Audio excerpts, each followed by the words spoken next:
Ya dan pemirsa, untuk membahasnya kami sudah terhubung dengan Kepala Dinas Kebudayaan dan Pariwisata Provinsi Papua Barat, Bapak Jafar Wervete. Halo, apa kabar Pak Jafar?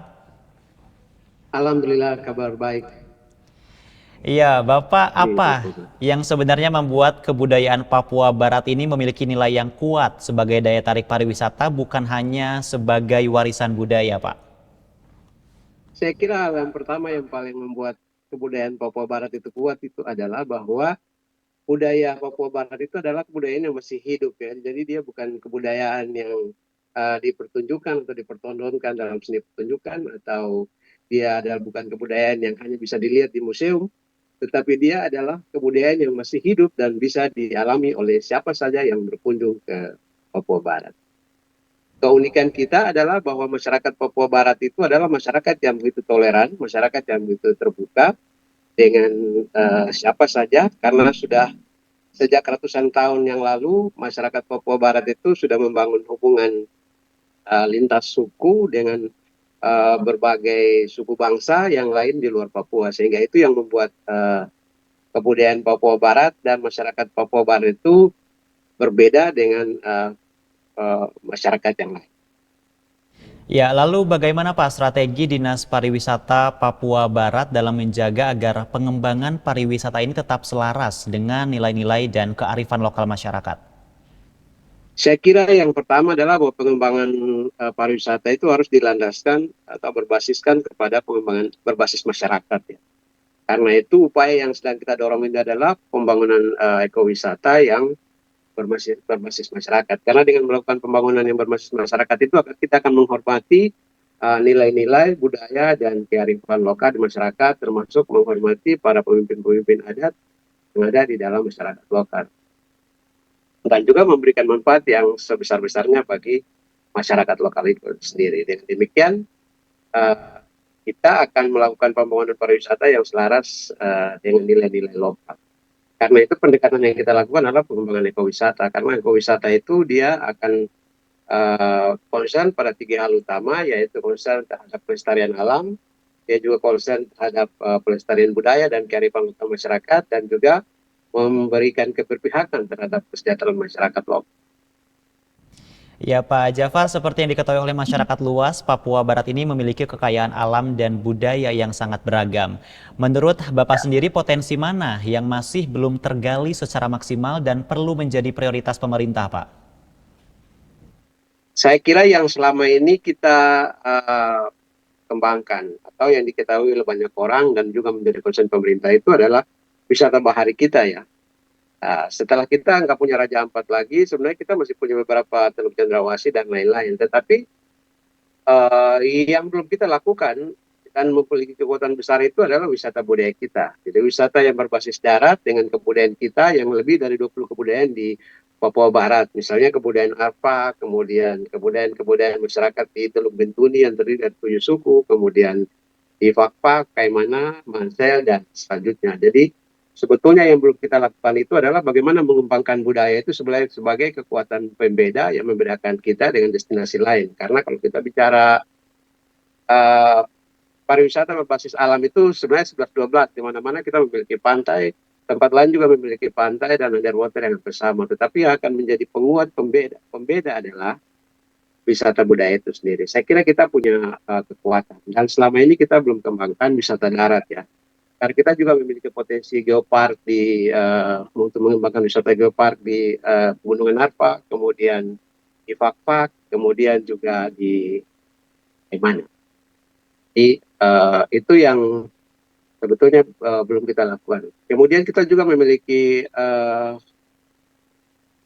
potensi lain yang dapat dikembangkan menjadi agrowisata ya, karena kita memiliki perkebunan coklat yang bagus di Manokwari Selatan, kemudian kopi Arabica di Arfak yang sekarang mulai terkenal, dan juga pengembangan rumput laut di Kabupaten Kaimana dan Teluk Pondama yang juga sementara sedang dikembangkan. Saya kira ini potensi-potensi besar yang bisa kita lakukan dalam rangka mendukung pariwisata kita. Ya, lalu program kerja apa Pak yang saat ini menjadi fokus utama pemerintah Provinsi Papua Barat untuk mendorong pariwisata agar tumbuh secara berkelanjutan, Pak?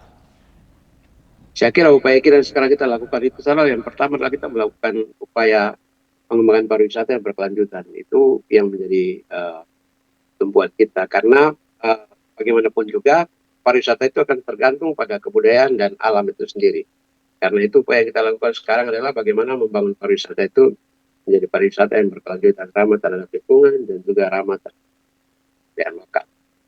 Kemudian kita melakukan pembangunan pariwisata yang berbasis masyarakat. Saat ini kami sedang mendorong berbagai desa wisata di seluruh Papua Barat yang terdiri dari 7 kabupaten, dan beberapa desa wisata kami itu sudah memiliki daya saing yang cukup dan sudah dikunjungi oleh banyak wisatawan, sehingga masyarakat mulai lambat laun juga menggantungkan hidupnya pada pengembangan pariwisata di desa-desa wisata.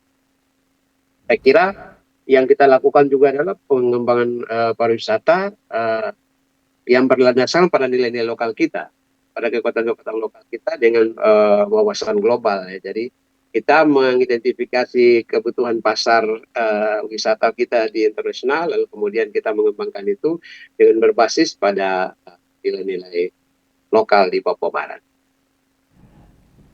Ya, lalu Yang bagaimana kedua, Pak? ya, saya Ya, kira ada satu hal juga yang perlu kita lakukan sekarang ini adalah bagaimana kita membangun sinergitas dengan seluruh stakeholder kita dalam peta stakeholder pariwisata. Karena pariwisata itu tidak mungkin kita bangun sendiri oleh pemerintah. Kita membangun sinergitas dengan pihak akademisi, kemudian dengan pemerintah dari sektor-sektor yang lain, kemudian juga dengan swasta, kemudian dengan masyarakat atau NGO dan LSM, dan juga kita membangun sinergitas dengan media dalam rangka menyuarakan pariwisata Papua. ya baik Pak. Bagaimana peran pemerintah mendorong masyarakat lokal agar tidak hanya menjadi penonton saja, tetapi juga menjadi pelaku utama dalam pengembangan pariwisata di Papua Barat, Pak? Saya kira hal yang paling penting adalah kita mengembangkan SDM dan kelembagaan pariwisata lokal itu sendiri. Karena dengan kita mempersiapkan masyarakat sendiri dan kelembagaan lokal itu, mereka akan memiliki daya saing dari sisi pengembangan SDM, dari sisi segi sumber daya manusianya, dan secara transformatif lembaga-lembaga lokal itu juga akan memiliki kemampuan untuk melakukan uh, bisnis pariwisata sesuai dengan kebutuhan dan tuntutan zaman. Saya kira itu yang paling penting. Kemudian yang berikut adalah kita mengembangkan pariwisata yang berbasis masyarakat dan meningkatkan struktur di daya tarik atau di destinasi wisata kita, baik desa wisata maupun juga di daya tarik wisata lain.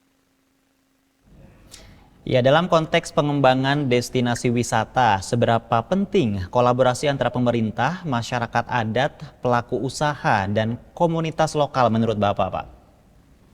Saya kira ini sangat-sangat penting karena pariwisata itu sekali lagi tidak akan maju tanpa ada kolaborasi dan tanpa kerjasama dari semua stakeholder pariwisata. Karena itu kita membutuhkan dukungan dan kerjasama dari semua stakeholder pariwisata, baik dari akademisi, kemudian dari pemerintah sendiri, dari swasta, dari masyarakat atau NGO, dan juga dari media, masuk masyarakat lokal. Saya kira sangat-sangat penting kita membangun kolaborasi dengan semua stakeholder dalam rangka pengembangan pariwisata. Ya, lalu bagaimana Pak strategi Papua Barat dalam mengemas seni, tradisi, kuliner, dan cerita masyarakat lokal menjadi sebuah produk wisata yang menarik khususnya bagi generasi muda, Pak?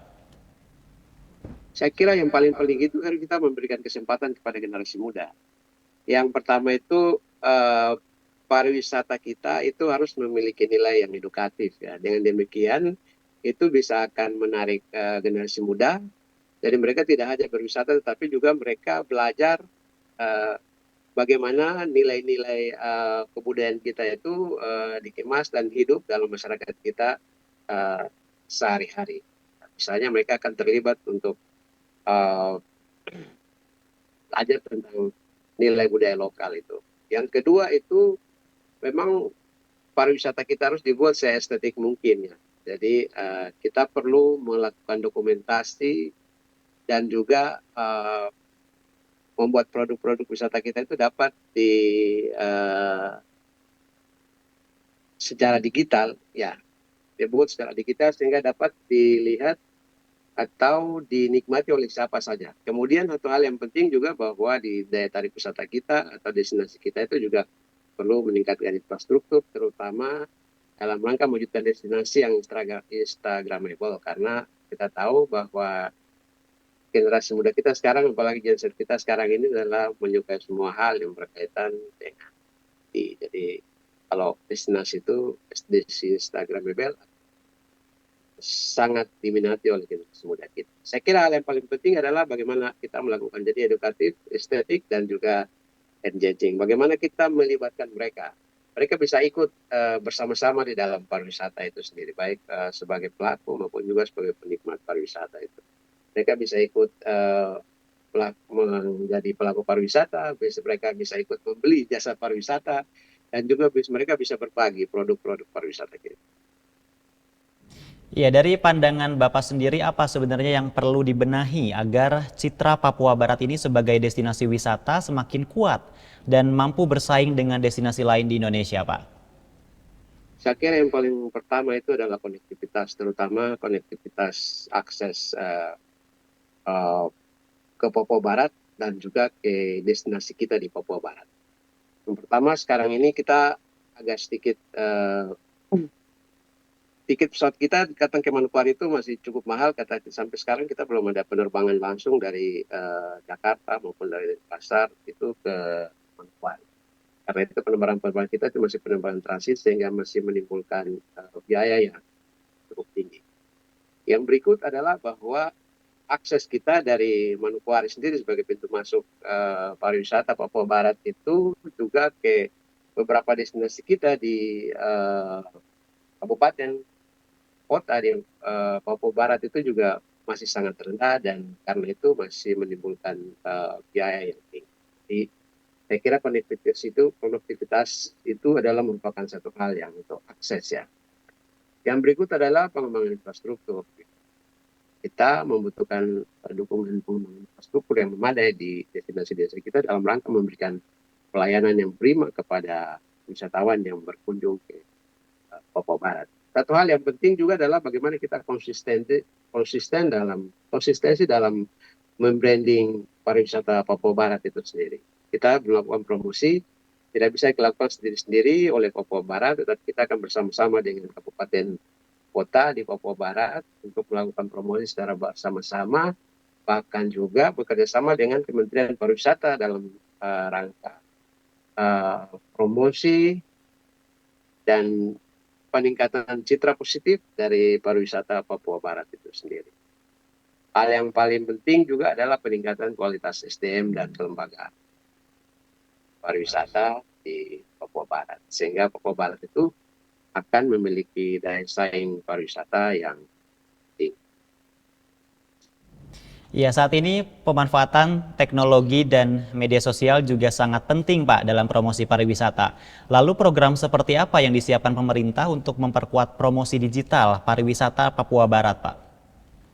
Saya kira yang sekarang ini kita lakukan adalah bagaimana kita membuat program digital marketing yang rutin, masif, dan konsisten ya dalam berbagai platform yang kita miliki. Tetapi kita juga sedang mengengage berbagai komunitas dalam rangka membantu untuk mendukung promosi pariwisata melalui media-media digital, termasuk media-media sosial yang dimiliki oleh komunitas-komunitas kita yang lain. Kita sedang mencoba untuk membuat konten yang rutin, kemudian berkolaborasi dengan influencer-influencer yang sudah memiliki follower yang banyak. Kemudian saat ini kita juga sedang mendorong berbagai event pariwisata, terutama di Manokwari sendiri sebagai pintu masuk pariwisata kita di Papua Barat. Kita sedang mendorong berbagai komunitas untuk melakukan atau menyelenggarakan sebanyak mungkin event-event yang dapat meningkatkan promosi dan juga menarik kunjungan wisata. Satu hal yang lain juga adalah kita sedang melakukan digitalisasi terhadap produk pariwisata kita, baik itu produk-produk budaya pariwisata berbasis budaya maupun juga ekonomi kreatif kita di Papua Barat. Dan satu hal lagi yang penting adalah melakukan pengembangan jaringan internet, terutama di daerah-daerah tujuan wisata yang masih blank spot. Ya, kedepannya Pak seperti apa visi Bapak untuk pariwisata Papua Mungkin Barat? Dan warisan seperti apa Pak yang ingin ditinggalkan kepada generasi muda Papua?